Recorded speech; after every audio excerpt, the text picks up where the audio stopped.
husband is going to be sent back to Mexico, but his story might surprise you. He pays taxes, he has a Social Security card, and he's been married to his American wife for more than 20 years.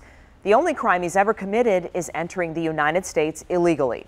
7 Action News reporter Brianne Palmerini is live in Detroit tonight to explain this. Brianne. Well, Glenda, Floyd Sanchez has already left this facility here in Detroit. He is now in a jail cell in Ohio, and his family is very distraught because they say they've tried to do everything right.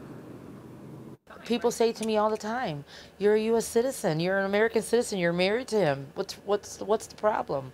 The problem, the immigration system. That's the problem. Michelle Sanchez has been married to Froylan Sanchez, known as Floyd, for more than 20 years.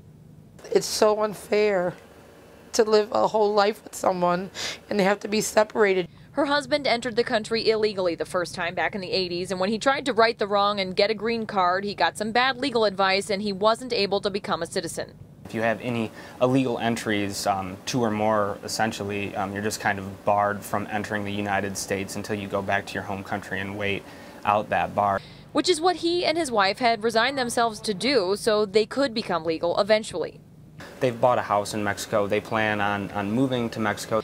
Before leaving, his wife needed open heart surgery. He's been living on a humanitarian parole to care for her, and he applied for an extension. The parole officer said they wouldn't have an answer for him until today, even though that humanitarian parole expired on the 11th.